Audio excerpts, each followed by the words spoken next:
আসসালামু আলাইকুম এভরিওয়ান, কেমন আছেন সবাই? আশা করছি সকলে অনেক ভালো আছেন। প্রতিদিনের মতো আজকে আরও একটি নতুন ডিজাইনের নকশি কাঁথা টিউটোরিয়াল শেয়ার করব আপনাদের সাথে।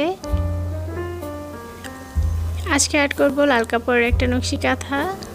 এখানে আমি আগে থেকেই সুতা দিয়ে এরকম রাউন্ডগুলো করে রেখেছিলাম।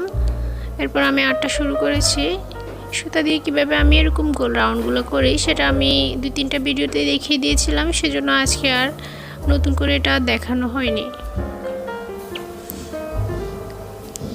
আপনারা যারা অনেকে এখনও সুতা দিয়ে কীভাবে এই গোল রাউন্ডটা করে সেটা জানেন না, আগের যে ভিডিওগুলো আপলোড করা আছে ওগুলো দেখলেই বুঝতে পারবেন। আমি বড় নকশি কাঁথার মধ্যেও কীভাবে এরকম রাউন্ড করবি সেটাও দেখিয়ে দিয়েছিলাম।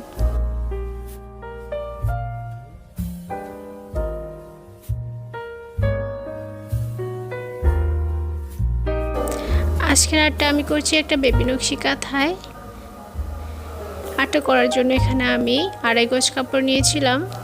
রেগুলার আমি যে বড় নকশি কাঁথাগুলো সেল করি ওগুলো সবসময় 2 পার্টেরই হয়ে থাকে, কিন্তু অনেকে আছে একটু ভারী নকশি কাঁথা পছন্দ করেন, তারা চাইলে পপলিন অথবা বয়েল কাপড়ে 3 পার্টের নকশি কাঁথা কাস্টমাইজ করে অর্ডার করতে পারবেন। সেক্ষেত্রে যেহেতু 3 পার্টের হবে সেজন্য কস্টটা একটু বেশি পড়বে। আর আপনারা চাইলে কিন্তু একটু ভারী কাপড় নকশি কাঁথা যখন নিতে চান তখন টুইল কাপড় নকশি কাঁথায় আমি প্রেফার করব, কারণ টুইল কাপড়টা হচ্ছে পপলিন আর বয়েল কাপড় থেকে একটু ভারী কাপড়, একটু মোটা কাপড় হয়, কিন্তু কাপড়টা খুবই সফট কাপড়। তো আপনারা যারা একটু ভারী বা মোটা কাপড় নকশি কাঁথা প্রেফার করেন তারা টুইল কাপড়টাই নিতে পারেন। পপলিন অথবা বয়েল কাপড়ের 3 পার্টে যেরকম ভারী নকশি কাঁথা হবে, টুইলের 2 পার্টে কিন্তু এরকম ভারী নকশি কাঁথা হবে।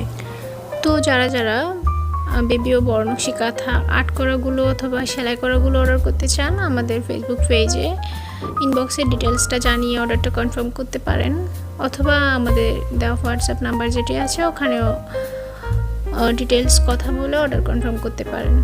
আমরা সবসময় চাই যে আপনাদের পছন্দ অনুযায়ী নকশি কাঁথা বানিয়ে দেওয়ার জন্য। নকশি কাঁথার পাশাপাশি আমাদের কাছে কিন্তু আর্ট করা আর সেলাই করা বিছানা চাদরও পেয়ে যাবেন।